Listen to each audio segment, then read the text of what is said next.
October 25th, 1944. The seas off Samar, the Philippines. The air is thick, salty, and suffocating. On the 40mm Bofors gun mount of the USS Heermann, gunner's mate 3rd Class Sully Sullivan wipes the sweat from his eyebrows. His eyes sting from cordite smoke and exhaustion. For an hour, they have been in the fight of their lives, the battle off Samar, an action they have no business surviving. Aircraft, bearing 110, he's diving. The shout from the bullhorn cuts through the roar of the ship's 5-inch guns. Sully swings his quad mount. He sees it. A Japanese A6M Zeke A0, but it's not dogfighting, it's not pulling out. It is in a steep, deliberate dive, aimed straight at the escort carrier Street Low, in the distance. Fire! Fire! Sully's gun mount kicks, thump, thump, thump, sending bright orange 40mm tracers at the target. He sees his golf balls hit. Small pieces of aluminum rip off the Zeke's wing, but it keeps coming. Further out, the heavy 5-inch guns on his destroyer and the others in the task force, the fleet's main AA shield, are roaring. Sully watches the sky. He sees the puffs of black smoke, the 5-inch shell bursts blossom in the air. They blossom behind the Zero. Down, down. The fire control officer is screaming over the radio. The next 5-inch salvo explodes above it. The next one explodes in front of it. The Zero just has to twitch its wings, change its speed by a few knots, and all the complex mathematics being done in fire control is rendered useless. This is the central, agonizing problem of anti-aircraft gunnery. A standard 5-inch shell has 2 ways to work.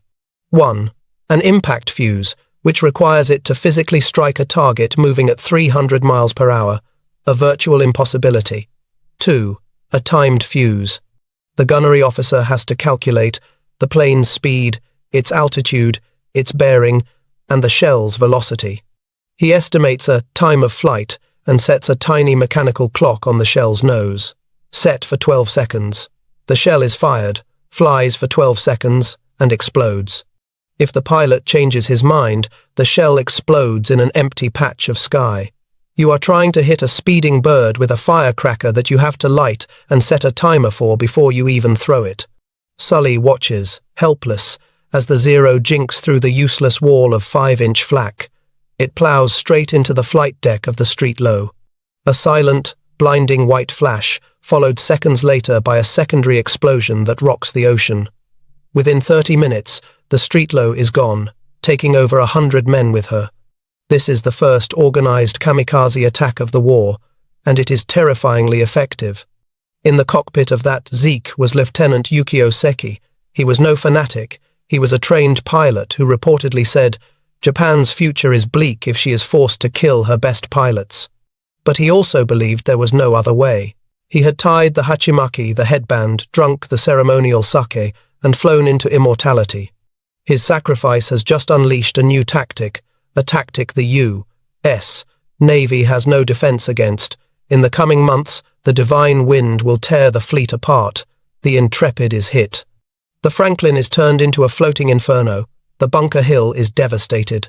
The 40mm and 20mm gunners, the Sullivans, can riddle a plane with holes, but unless they hit the pilot or the engine, the aircraft and its 500-pound bomb keeps coming.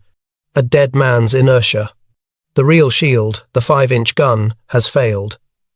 It is a dumb weapon trying to fight a smart, desperate, and suicidal threat. At Pearl Harbor, the admirals of the Pacific Fleet are desperate. They need a new weapon. They need a shell that can think. They need a miracle. They do not know it, but the miracle already exists. It is sitting in their ammunition holds, classified at the highest levels of military secrecy, more closely guarded than the atomic bomb project. A weapon that has been in development for years in a quiet Maryland laboratory. It is called the VT fuse. VT stands for variable time. But to the gunners who are about to use it, it will soon be known by another name, the magic fuse. September 8th, 1940. A cold, clear night over London, England. The air raid siren wails, a sound that has become the city's nightly lullaby. From a rooftop in the East End, a young spotter for the Royal Artillery, stares into the darkness. He doesn't need to see them, he can hear them. The high, unsynchronized drone of Heinkel. He-111 bombers. The blitz is on. Suddenly, the night is torn apart by the CRACK of the 3.7-inch anti-aircraft guns in Hyde Park. The spotter watches. The sky is filled with pinpricks of light, the bright, instantaneous flashes of exploding shells. He sees a flash 500 yards to the left of the bomber formation, another 1,000 yards below them, another far behind them. For every 3,000 shells fired by British Anti-Aircraft Command, not a single one hits a bomber.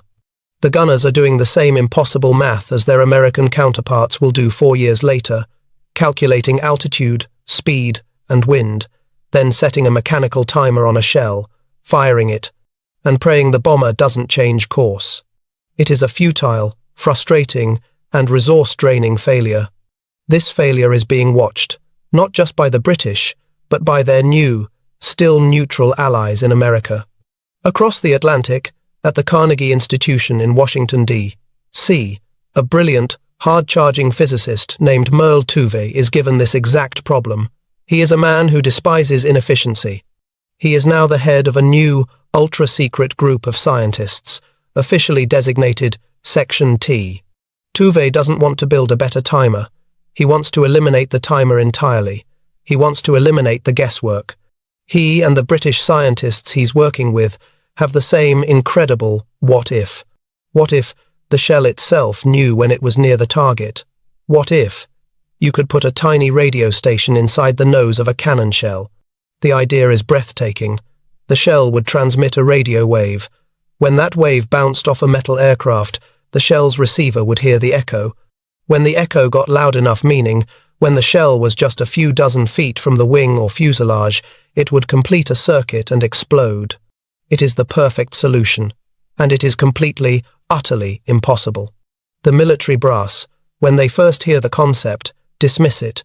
They present Tuve's team with the list of technical hurdles, a list so daunting it seems like science fiction. First, you must build a complete radio transceiver with a transmitter, a receiver, and an amplifier that is no bigger than a pint of milk. It must fit inside the 5-inch shell's fuse, well, a space called the ogive, which is roughly the size of a cardboard tube. Second, you must build a battery to power it. This battery must have a shelf life of years, but activate instantly at the moment of firing. Third, you must build a safety switch, so the shell doesn't arm itself on the ship, killing the gun crew. And fourth, this entire, delicate, fragile assembly of wires, filaments, and batteries must survive the gun. This last point is the true monster. When a 5-inch shell is fired, it is blasted out of the barrel by a bag of burning propellant. The force of this acceleration is known as setback. It is not a gentle push. It is one of the most violent events man can create. The fuse and its contents are subjected to 20,000 Gs. What does 20,000 Gs mean? It means a 1-ounce object, like a small battery, suddenly has the effective weight of 1,250 pounds. It means a tiny glass radio tube weighs as much as a small car.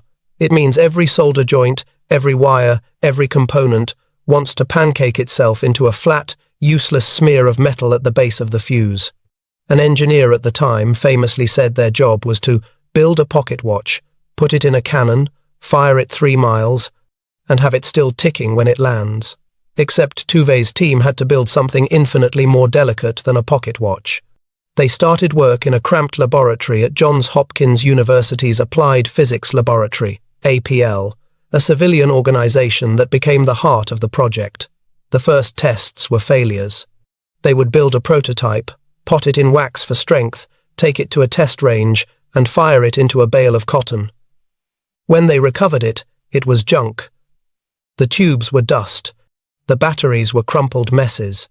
The project seemed doomed, but the scientists at APL and their counterparts at industrial partners like Sylvania and RCA began to attack the problem, 1 G-force at a time. First, the radio tubes. A standard radio tube was a delicate glass bulb with a heating filament and metal grids, all held in a vacuum. It would shatter if you dropped it on a table. At 20,000 Gs, it didn't just break, it vaporized. The solution? They had to invent a new kind of tube. The team at Sylvania built the ruggedized tube. It was tiny, the size of a pencil eraser. It had no glass bulb. Its components were fused directly into a solid ceramic casing. The internal parts were braced and reinforced until they were as solid as a piece of steel. It was a marvel of microengineering. Second, the battery. How do you create a battery that doesn't work until you fire it? A pre-charged battery would die on the shelf. The solution, by a scientist named Vannevar Bush, was pure, elegant genius. They built a dry cell battery, but with no electrolyte, no battery acid. The electrolyte, a corrosive liquid, was stored separately inside the fuse in a small sealed glass vial, an ampule. When the gun fired, the 20,000 Gs of setback force did its job. It instantly shattered the glass vial. The liquid, driven by the force, was slammed into the battery's stack of carbon and zinc plates, soaking them in an instant. Within milliseconds, the battery was live and pouring electricity into the radio tubes. Third, the safety mechanism. This was the most critical part. What if a sailor dropped a fused shell? The glass vial might break, the battery might activate, and the fuse could arm, blowing up the ship's magazine. The APL team designed a second, brilliant safety system based on the other force in a cannon shell, spin. To be accurate, a shell is rifled. It spins at thousands of revolutions per minute as it leaves the barrel. The scientists inserted a small electrical switch in the detonator circuit. This switch was held open by a small, spring-loaded pin, but it also had a secondary block, a small disk of mercury. The shell had to spin at several thousand RPM for a full second before centrifugal force would throw the mercury outward, clearing the path. Only then would the setback pin be free to move, arming the fuse. This meant the shell was 100% inert in the gun. It was inert on the deck. It was inert for the first 500 yards of its flight. It could only arm itself after it was safely away from the ship, spinning in the air. Now, they assembled all the pieces. The fuse, codenamed VT, variable time, to disguise its function as a boring timer, was ready. Here is how the magic worked, in the space of 3 seconds. Fire. The shell is fired. The 20,000 Gs of setback shatters the glass ampule. The battery acid soaks the plates. Flight, 0.1 seconds. The ruggedized radio tubes, now glowing hot with power, begin to transmit a continuous radio wave, a cone of radio energy, from the shell's nose. Flight, 0.5 seconds. The shell is spinning at 25,000 revolutions per minute. Centrifugal force throws the mercury switch. The fuse is now armed. It is listening. Approach, 2 to 10 seconds. The fuse's radio wave travels outward. It hits a metal aircraft. An echo, the Doppler-shifted reflection, bounces back. The trap, the fuse's receiver, hears the echo. The closer the shell gets, the louder and stronger the echo becomes. The fuse's amplifier circuit is designed to measure this. Detonation. When the echo signal reaches a specific, preset power level, meaning the shell is within a 70-foot kill zone, a final thyrotron tube acts as a switch, completing the circuit and firing the detonator. The shell doesn't need to hit, it just needs to get close. January 5th, 1943. Off the coast of Virginia. The new cruiser USS Cleveland is steaming in the Atlantic. The crew is told to prepare for an anti-aircraft test. A drone aircraft is launched. The gunners with the old-timed fuses fire first. They fire hundreds of rounds. They come close. They never hit it. Load the new ammunition. The order comes down. The gun captains are wary. They don't know what it is. The 5-inch guns are loaded. The target drone buzzes overhead. Fire. The Cleveland's guns roar. The shells race into the sky. One shell flies under the drone's wing. It does not hit. Suddenly, a bright, white-orange flash. The shell explodes in mid-air. The drone's wing is sheared off. The plane disintegrates into 1,000 pieces, which rain down into the sea. On the deck of the Cleveland, the gun crews are silent. They are staring. They have just seen magic. An admiral observing the trial sends a frantic, one-sentence message back to the APL. This is the most revolutionary, most important combat development of all time. The secret is now a weapon, but it is a secret that must be kept. The order from the Joint Chiefs of Staff is absolute. The VT fuse is never to be used over land.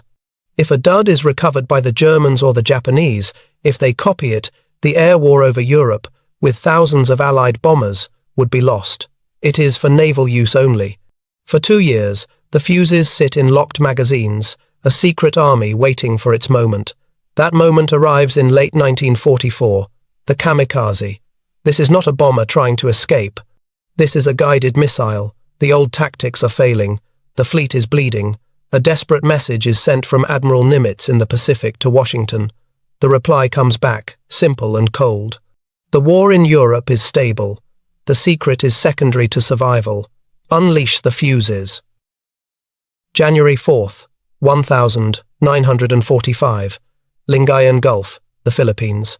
The vast U.S. invasion fleet is steaming north, preparing for the invasion of Luzon. The sea is a sheet of metallic blue, the sky a hollow, endless bowl. On the deck of the heavy cruiser USS Louisville, the men are tense. They call this Kamikaze Alley. They know the attacks are coming. In the 5-inch gun director, high above the bridge, Fire Controlman Second Class, Art Lupo, is scanning his sector. He's a veteran. He's seen the street low. He's seen the Bunker Hill. He has seen friends burn. He hates the 5-inch guns. He calls them scarecrows, good for making smoke, but useless for killing. For the past 2 days, yeomen have been carefully distributing new ammunition from the deepest magazines. The crates are marked with a new code. Fuse, VT, Mark 53. The gunnery officer held a brief, tense meeting. Listen up. This is new ammunition. Do not fire it if you are below 3,000 feet. Do not fire it over land. And for God's sake, do not drop it. You will fire it when I tell you to. That is all. The crews are spooked. They call it funny fuse. They whisper that it's loaded with poison gas, or that it's a new type of phosphorus. No one knows the truth. 17 hours. The divine wind arrives, right on schedule. Radar contact, multiple bogies, bearing 270 40 miles, Angels 15. The general quarters alarm shrieks, BONG, BONG, BONG, BONG. Man, your battle stations, this is not a drill. Art Lupo puts his eyes to his optical rangefinder. His stomach tightens. It's not one plane. It's not two. It's a swarm. At least 16 Japanese aircraft, Zeeks, Vals, Bettys, a mixed, desperate wave. Half are friendlies, conventional bombers. Half are bandits, kamikazes. Director, we have targets. Engage at 12,000 yards. Comes the reply from the bridge. Load the VT. Load VT. The gun captain screams. The loaders slam the 55-pound shells into the breeches. Gun 1, up and ready. Gun 2, up and ready. Target 1, lock. Lupo's director whirs, feeding data to the analog computer below deck. Range, speed, bearing, solution set. Fire! The cruiser's entire starboard battery of 5-inch guns erupts, a deafening, rolling thunder. Lupo watches the shells fly, tracking the lead aircraft, a Val dive bomber. He expects the usual. The shells will miss. The salvo flies under the plane. Damn it, Lupo mutters. Down 200. Flash. A brilliant, impossible-to-miss orange-white explosion erupts in the empty air, right below the Val's belly. Lupo stops breathing. The Val doesn't just catch fire, it is shredded. The prop, the engine, the wings, they are torn off the fuselage by an invisible force, a shotgun blast the size of a house. The plane simply ceases to exist, disintegrating into a cloud of black smoke and falling debris. What in the hell? A loader on the deck whispers. Target 2! Lock! The guns roar again. This time, The salvo flies high and to the left of the next plane. Flash. Another mid-air explosion. The shell doesn't hit. It doesn't need to. The blast and the cloud of shrapnel rip the wing off a Zeke. The Japanese plane, now a one-winged torch, tumbles into the sea. Now, a Kamikaze peels off. A Zeke, painted with the red meatball rising sun. He is coming straight for the Louisville. This is the test. The 40mm and 20mm guns are thumping, a desperate, close-in drumbeat. 5-inch, take him, take him. The 5-inch guns fire a single, panicked salvo. The shells race to meet the Kamikaze. 1, 2, 3. They are all misses. They pass the plane. Flash, flash, flash. 3 shells explode, forming a perfect triangle of death around the Zeke. The aircraft, caught in the converging blast waves and the hurricane of shrapnel, is vaporized. It is not just destroyed, it is deleted from the sky. On the deck, the gunners, who moments before were braced for impact, are staring, mouths open. Then, a cheer erupts. A wild, primal, unbelievable roar of triumph. Did you see it? Sully Gunner's mate Sullivan, now transferred to the Louisville, is screaming, pounding the side of his gun mount. Did you see it? They're magic! They're magic bullets! The name sticks. From the sky, the view is not magic. It is pure terror. Lieutenant Saburo Tanaka, a fictional composite, is in that wave. He is flying top cover for the Tokotai Kamikaze pilots. He is a veteran of Rabaul. He is not afraid of American flak. He knows how to jink, how to dive, how to weave through the black puffs that are almost always in the wrong place. He watches his wingman, Kenji, begin his dive on the cruiser. Kenji is a good pilot. His dive is perfect. Saburo watches, holding his breath, waiting for Kenji to hit. The sky around Kenji's Zeke is empty, no black puffs. Then, a brilliant flash of light, not on Kenji's plane, but 50 feet to his left. Kenji's left wing disappears. Saburo, confused, blinks. Did he hit a mine? A mine in the sky? He watches another pilot, Ensign Goto, dive. This time, Saburo looks hard. The cruiser's guns flash. He sees the shells, and they explode when they get close. Another flash. Goto's plane is torn in half. Saburo is horrified. He is witnessing a new kind of war. The Americans no longer have to hit them. They are shooting bubbles of shrapnel. The sky itself has become a weapon. He sees 4, 5, 6 of his comrades atomized in less than a minute. This is not a battle. This is an execution. Panicked, Saburo breaks off the attack, diving for the clouds, his mind screaming. He has seen Kikujutsu magic. He must report it. On January 4th and 5th, the Japanese throw wave after wave at the Lingayen fleet. The results are staggering. The kill rate of the 5-inch guns, which had been a pathetic 1% to 2% against maneuvering targets, climbs overnight. With the VT fuse, a single gun mount on the USS Brush shoots down 4 kamikazes in 2 minutes. The destroyer USS Kidd shoots down 2. The Newcomb shoots down 4. The stats that reach Admiral Nimitz are hard to believe. The VT fuse is 7 times more effective at killing aircraft than the old timed fuses. It is tripling the fleet's defensive power. The magic fuse has created a shield, but this shield is about to be tested as never before. The Japanese, in their desperation, are not going to stop. They are going to escalate. The divine wind is about to become a typhoon. The next stop. A small, meaningless-looking island, 300 miles south of Japan. A place called Okinawa. April 16th, 1945, 8:30 a.m. Radar picket station, 70 miles north of Okinawa. Radarman 3rd Class, Mike Ping Costello, is strapped to his seat in the Combat Information Center, CIC, of the destroyer USS Laffey. The small room is dark, lit only by the green, hypnotic glow of the radar scopes. The air is foul, smelling of stale sweat, ozone, and burnt coffee. Costello is 20 years old, and he hasn't slept in 2 days. Ping is his name, because that is his world. The faint ping, ping, ping, of the radar sweeping the empty sky. But the sky is no longer empty. Contact, he shouts, his voice cracking. Multiple contacts. Bearing 340. Range, 50 miles.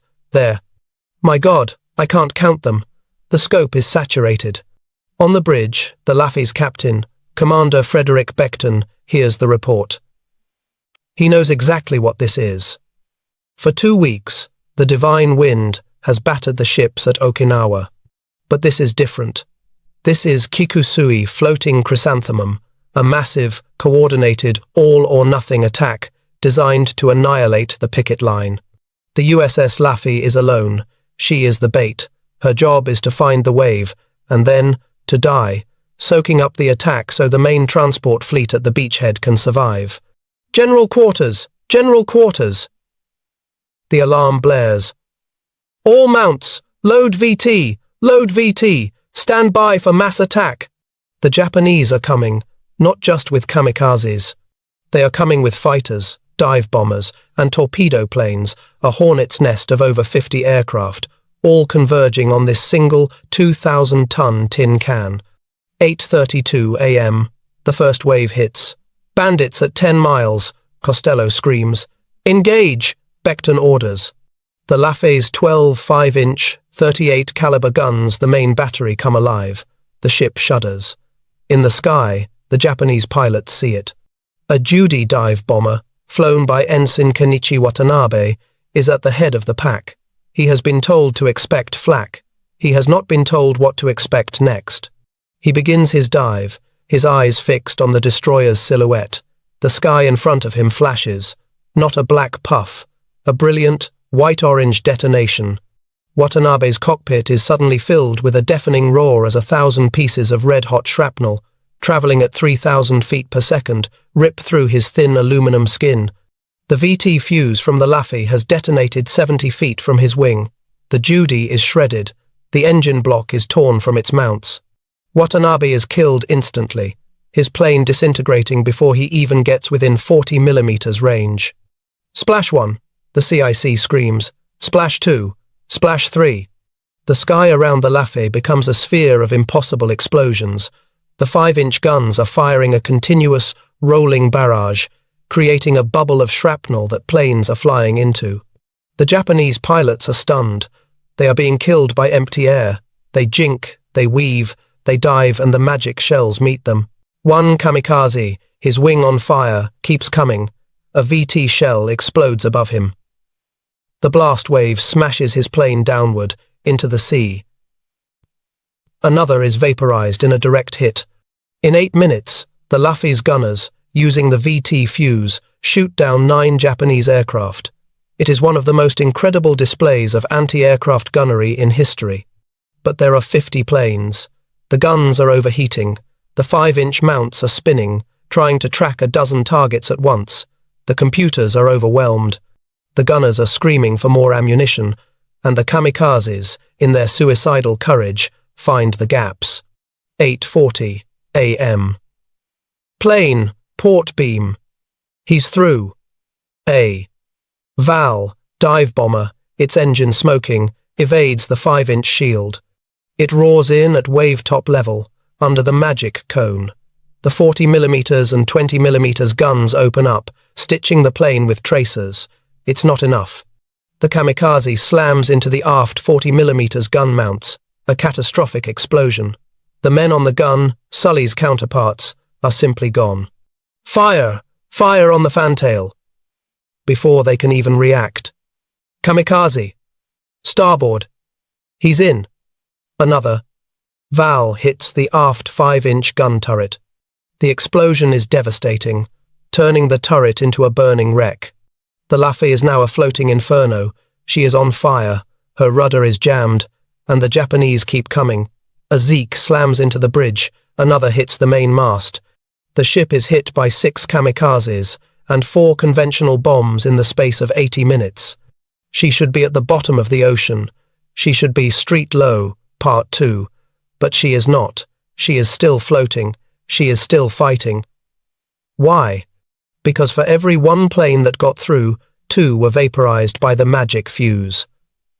The fuses bought the Lafay's crew the one thing they needed: time. Time to fight the fires. Time to clear the jams. Time to keep the engines running. The Lafay refused to die because the VT fuse had served as her shield. The story of the USS Lafay becomes a legend, but the Magic is now facing a new problem. The Japanese escort pilots, the ones who survived, returned to Kanoya Air Base on Kyushu. Their debriefings were frantic, terrified. They report a new American weapon. They have a magic shield. It explodes if you get near it. The air itself attacks. It is impossible to get through the 5-inch flak. You must fly under it. The Japanese adapt. The Kikusui attacks shift. They stop the high-altitude dives and begin wave-top assaults, flying 15 feet off the water, hoping to stay below the American radar and the fuse's detection cone. It's a new, desperate tactic. But for the Americans, the fuse has proven itself beyond all doubt. It is the single most important defensive weapon of the war. And now, as the war in the Pacific rages toward its climax, the war in Europe is facing its own final, desperate crisis. It is December 1944. Hitler is about to launch his last, massive gamble in the West. And the Allied ground troops, shivering in the Ardennes forest, are about to be hammered by an enemy they cannot see. The Joint Chiefs of Staff, looking at the slaughter at Okinawa and the new threat in Belgium, make a history-changing decision. The VT fuse was banned from land use to protect the secret. Now, the secret is less important than survival. The order is given. Lift the ban. The magic fuse is coming to the infantry. December 18th, 1944. A frozen forest near Bastogne, Belgium. The air is so cold it feels like breathing glass. For Private First Class, Dutch Van der Bogart of the 101st Airborne, hell is not fire. Hell is this. It is the color white. It is the crushing, mind-numbing cold, and the sound of his friends dying in the fog. His M1 rifle is frozen. His feet are numb blocks of wood inside his boots, and the fog, a thick, wet, zero-visibility blanket, is a German ally. He doesn't see the attack. He hears it. The high, terrifying scree of an incoming German shell. He dives face first into his foxhole, a shallow scrape in the frozen earth. Crump. The shell, a 105 millimeters, impacts in the soft snow 40 yards away. The sound is dull, muffled. The snow has eaten the explosion. It has buried itself, digging its own grave, sending its shrapnel harmlessly upward into the overcast sky. Dutch peers over the frozen dirt. He is safe.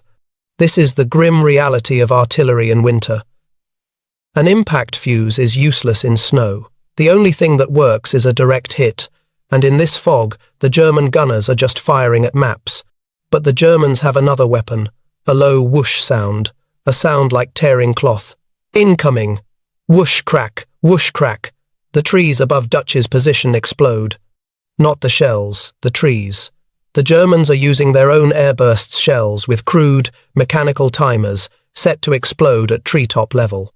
Shrapnel and splintered wood rain down. Corpsman! Corpsman! A man in the next foxhole is screaming. This is the Battle of the Bulge, Hitler's last, desperate offensive. And the American infantry, dug in, surrounded, and freezing, is being systematically, scientifically, cut to pieces by artillery they cannot see, from an enemy they cannot hit. Miles behind the lines, at a fire direction center for a 155 millimeters Long Tom artillery battery, Lieutenant Jack Hennessy is staring at his maps, his hands shaking not from fear, but from rage.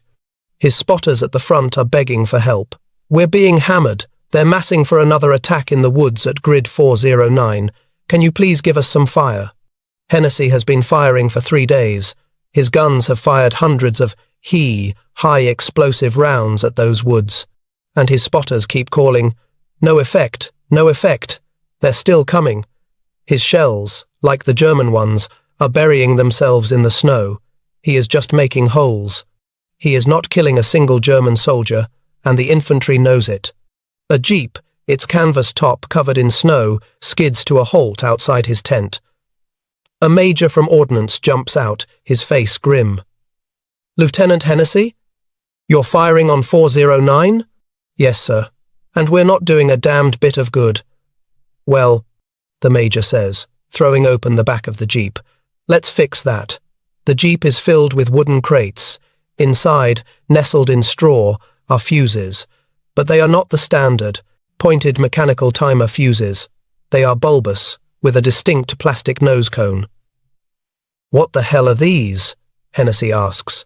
"They're called POSIT," the major says, using the new land warfare code name.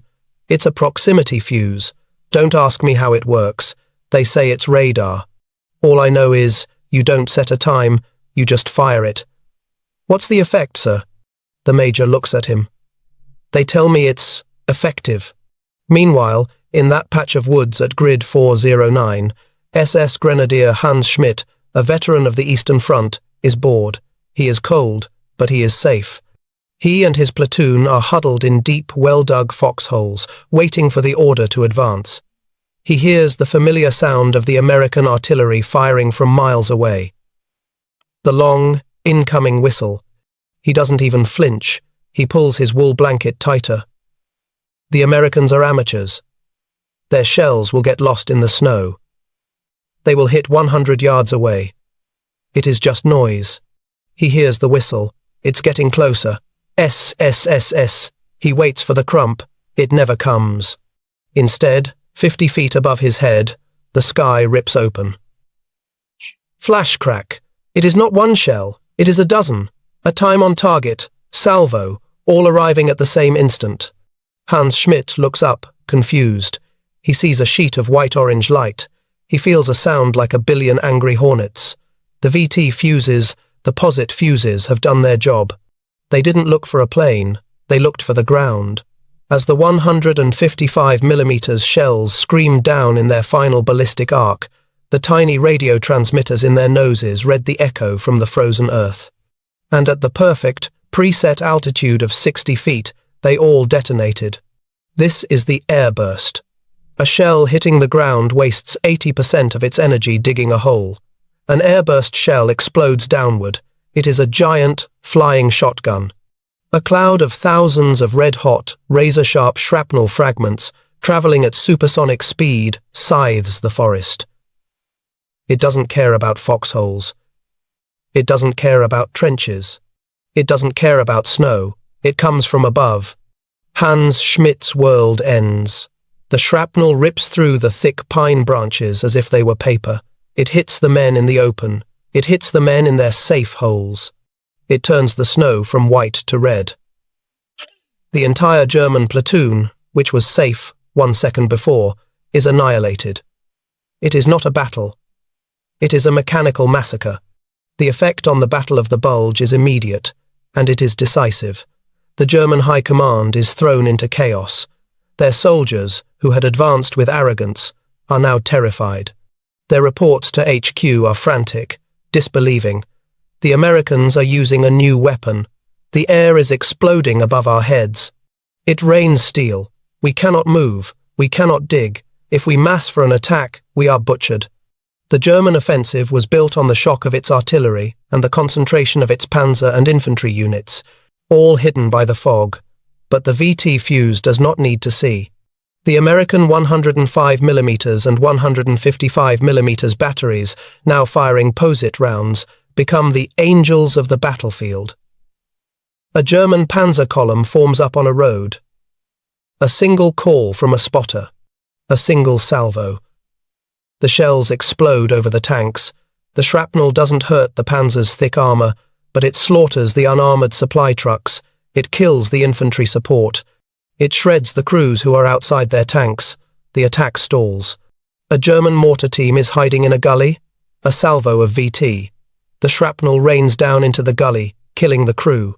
A German anti-aircraft battery, a flak gun in an open pit. A VT fuse. The gun pit is a death trap. This is the ultimate irony. The fuse, designed to defeat flak, is now being used to kill the flak gunners on the ground. When the skies finally clear on December 23rd, the magic fuse, combined with the air support from the P-47 Thunderbolts, shatters the German offensive. General George S. Patton, a man who believed artillery was the queen of battles, is given a demonstration. He watches the shells rip the air apart, precisely where they are supposed to. He is stunned. He immediately requisitions every fuse he can get. He will later write a letter to the Ordnance Department, a letter that is not hyperbole. The funny fuse is the most important innovation in artillery since the machine gun. This fuse won the Battle of the Bulge for us. I think that when all armies get this fuse, it will change the face of land warfare. It has. The secret weapon, saved for the Navy, has just saved the Army. By March 1945, as the Allies push across the Rhine, the secret is fully out. The German army, broken and in full retreat, is hounded at every step by this rain of steel. The war in Europe is over. But the war in the Pacific is entering its final, apocalyptic phase. The kamikazes at Okinawa were just the beginning. The intelligence is clear. The invasion of the Japanese homeland, Operation Downfall, will be met by thousands of kamikaze planes and millions of soldiers dug into the earth. It will be the Battle of the Bulge and the Battle of Okinawa, combined and on a horrific scale. The VT fuse, the magic bullet, now has one last terrible job to do. Summer 1945. The War Department, Washington, D.C. The maps on the wall are no longer of Europe. They are all of one place, the Japanese home islands. The war in the West is over. The war in the East is entering its apocalyptic final act. The men in the room, generals and admirals, are not celebrating. They are grim-faced, staring at the casualty estimates for the planned invasion of Japan, codenamed Operation Downfall. The numbers are sickening. They predict over 1 million American casualties killed, wounded, or missing. They predict 10 million Japanese deaths. The Japanese are not surrendering. They are preparing for Ketsugo, the decisive battle. They have 8,000 hidden aircraft, many of them Tokotai, Kamikaze, saved for the final, glorious battle at the beaches. They have thousands of Shinyo suicide boats, human-guided torpedoes, and a civilian population being armed with bamboo spears. The invasion of Okinawa was the preview. The invasion of the homeland will be the apocalypse. And the only thing that makes this invasion mathematically possible, the only thing standing between the U.S. Navy and total annihilation by 8,000 kamikazes, is the VT fuse. By now, American industry, a fully awakened giant, is producing 40,000 magic fuses per day. The plan for downfall is built on this magic. The fleet, every single ship, will be armed with a 100% loadout of VT shells. The sky will become a solid, impenetrable ceiling of shrapnel, a meat grinder for the last of the divine wind. On the beaches, the first waves of infantry will be supported by an artillery barrage unlike anything in human history. The posite fuses, proven in the Ardennes, will be used to fire airbursts on demand, clearing bunkers, trenches, and mortar pits before the troops even set foot on the sand. The VT fuse is the linchpin. It is the unspoken, top-secret architect of the entire Allied endgame. In Japan, the High Command knows they have lost, but they do not know why they lost so decisively in the air. Japanese engineers had, in fact, recovered dud VT shells. They recovered them from Laffey's battlefield. They recovered them in the Philippines. They stared, baffled, at the impossible gadget, the tiny, ruggedized tubes, the strange, shattered glass vial, the complex wiring. They could not comprehend it. It was, as one captured pilot had first reported, magic. They could not copy it. They could not jam it. They had no defense against it. They knew that their final, glorious wave of 8,000 kamikazes would be flying into the same wall of exploding steel that had butchered their comrades at Okinawa. This, then, is the silent, terrible choice facing President Harry Truman.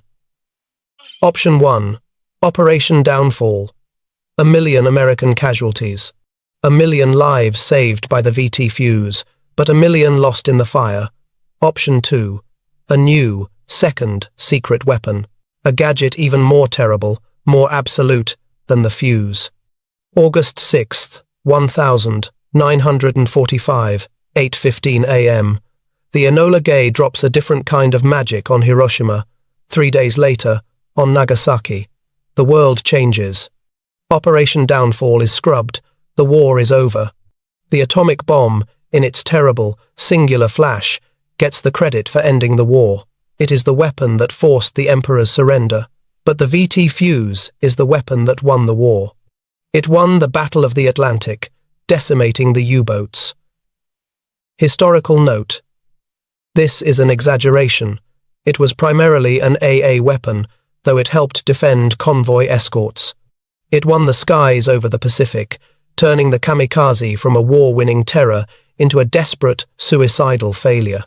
It won the Battle of the Bulge, turning the tide of Hitler's last offensive with a rain of steel.